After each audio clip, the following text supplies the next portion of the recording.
How's it going, guys? Bakes here with another tutorial video.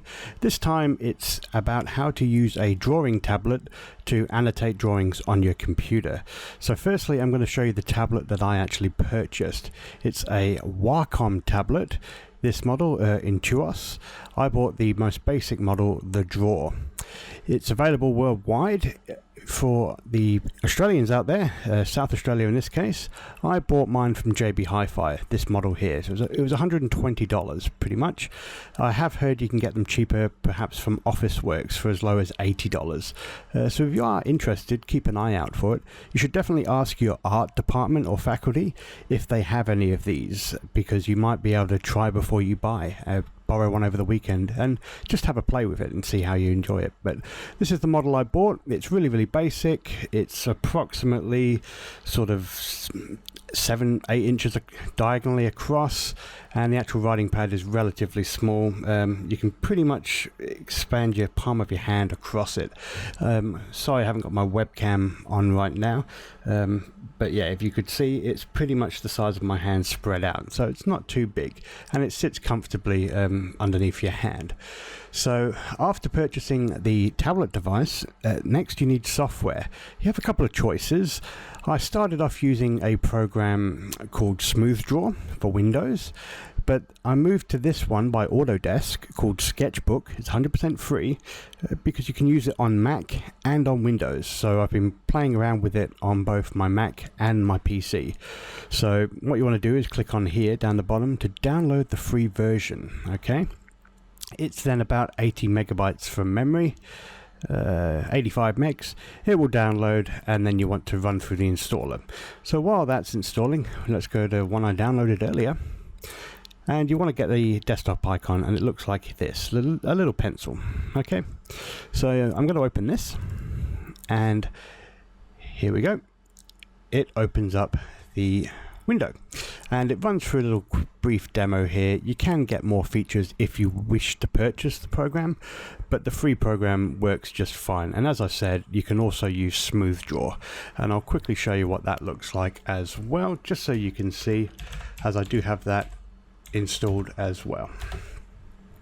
Smooth Draw is again 100% free, and I just prefer the features of what's this called, Sketchbook. So I'll bring up Smooth Draw as well.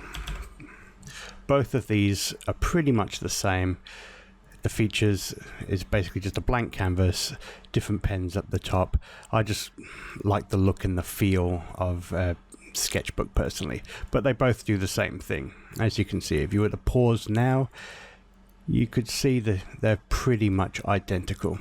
But for this tutorial, I'm going to run through Sketchbook. So once you've got Sketchbook open, you can use a mouse wheel to zoom in and out.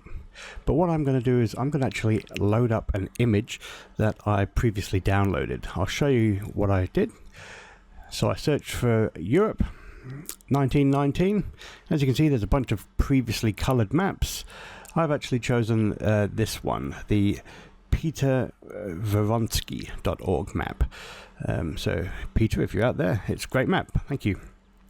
So this is the map I've downloaded, and I just clicked on view image.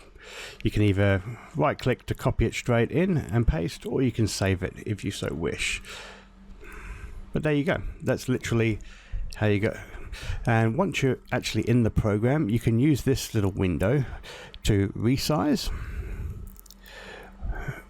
rotate, or any other feature that you so wish. If I can get it straight again, you can also move it left to right, but I'm pretty happy with this, so I'm going to close it there. Now, while I've been talking to you, I've been using my mouse. So now I'm going to switch over to my tablet. So the tablet comes with a pen pointer, and you hover this approximately a centimeter above the writing tablet, and it acts just like a mouse. So I'm now holding the pen and moving the pen around. Now what you get is really precise movements that you could not do with a mouse. I can also go back to using the mouse, so quite often I will actually select the tool I want with the mouse just because it's quicker. So for this, I'm going to actually use a highlighter and the marker. You can change the size of it here to massive, to relatively tiny, minuscule. I'm going to set it to about 5. Again, you can just drag that or type it in. You can change the angle and the slant. I believe it was on 120.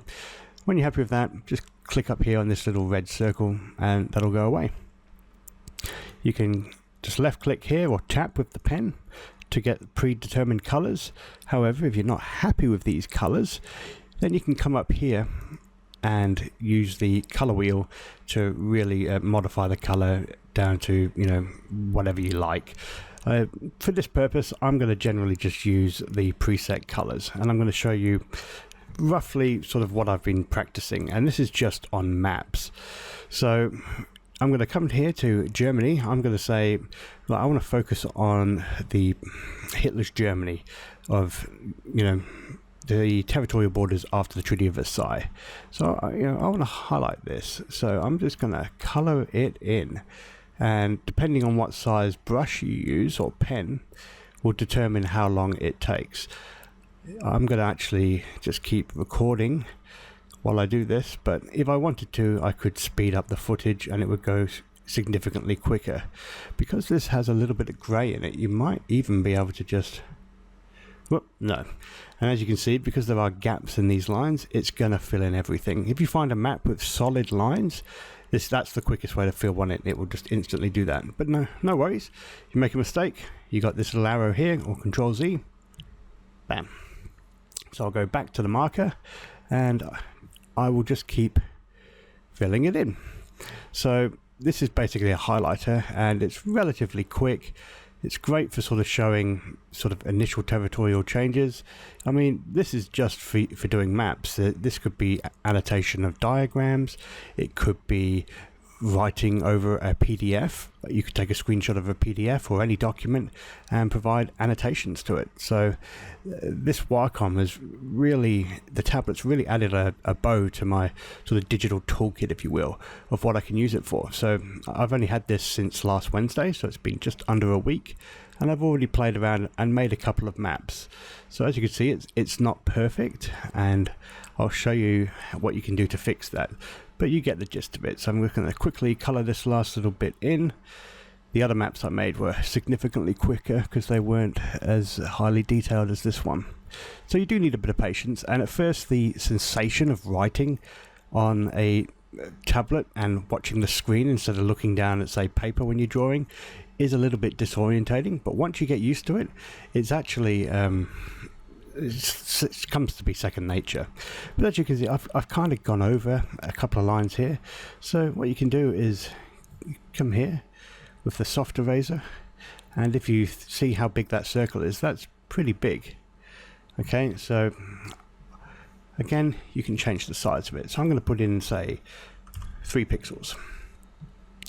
And there you see, underneath the Atlantic Ocean, which I didn't mean to click on, pretty small. So this will give me much more control about where I want to erase, and you can just tidy up where you've gone over into the French territory here.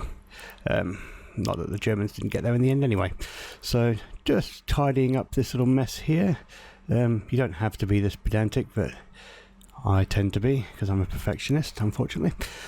And again, you can come up here and just tidy it all up, just so it's neater. The maps I've done previously weren't as detailed as this, so this is going to take me a little bit longer. So I'm just going to tidy up around these edges. Once you're happy with it, that's your sort of, you know, your basic map. So you've managed to highlight the territory of Germany. The other example maps that I actually did, I wanted to then show where Germany moved to. So I'm using the pen to select the marker tool again. This time I'm going to make it a little bit bigger. I'm actually going to put in 7 pixels. And to show that it was similar to German territory, I've just slightly moved up the color wheel, close this down. So everything I'm doing here is with the pen, not the mouse. And then I'm going to highlight here. So you can see the territory then, you know, they annexed Austria with Anschluss. So here we go. So my phone doing this. You can also do Czechoslovakia this way with the Sudetenland crisis. Just neatly colouring it in. It's like adult colouring all over again, minus the book, and most of this on the pad was free. So there you go. I've added another country, and say I want to add England. Let's make them blue. Yeah, Allied blue tends to be the way. And here we go, just colouring in Britain. And I'm not going to do everything because it will take forever if I get carried away like I did earlier today. I spent about an hour making a map, but you can see the point. So for example, I'm colouring in Britain here, but now I want to actually draw things. So you've got different brushes, you've got pens here for example. I'm highlighting through all the different tools. There's this one here, but I just hover above it. No, yep. Super brush, medium brush, synthetic round brush, etc, etc. Ballpoint pen, felt tip pens, chisel. So you have all of these different, what they call brushes. The one I tend to use is this one here. So again, I'm going to change the pixels because it starts off, as you can see, at 24 pixels, pretty large. You probably only need about 3 or 4. It's easier just to type it, to be honest.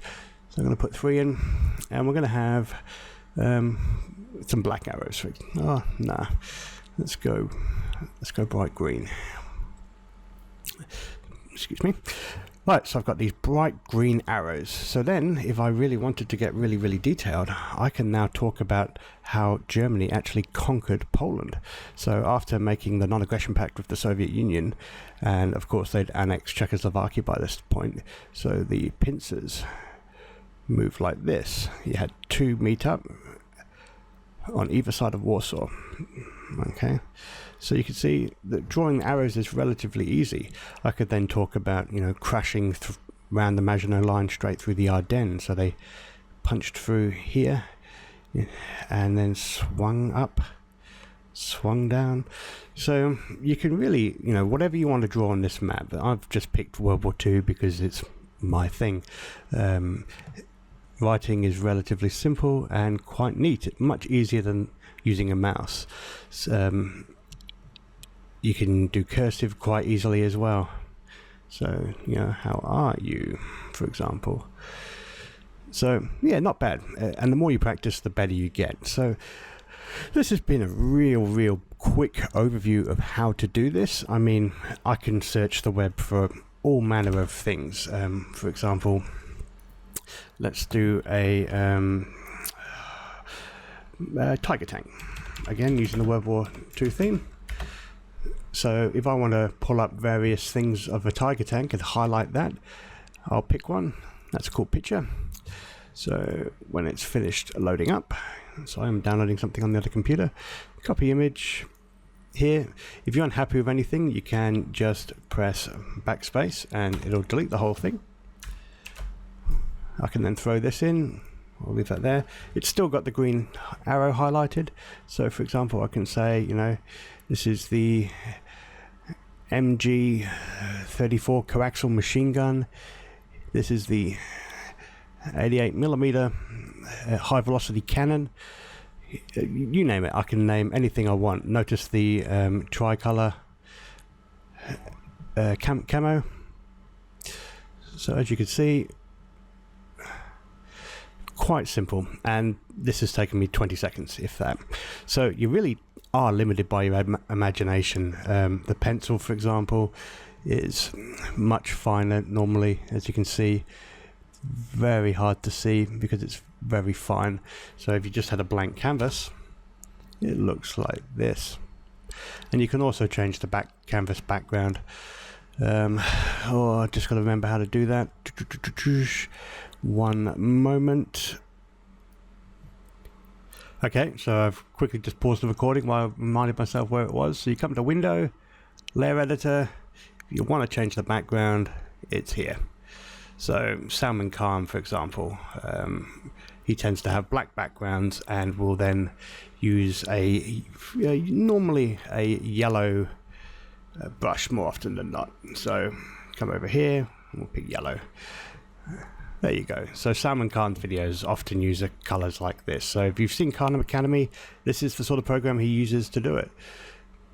The writing really pops on a black background. So there you have it. If you have any questions or any concerns, now it's not going to let me get rid of this. Please don't, feel free to contact me. You can contact me on the Hataza Facebook group or on my email, which is simon.baker973@schools.sa.edu. I'm just getting my hand in the right spot. .au. So thanks for your time. If you don't forget to like, comment, and subscribe. And I'll see you in the next video. Have a good one. See ya. Bye.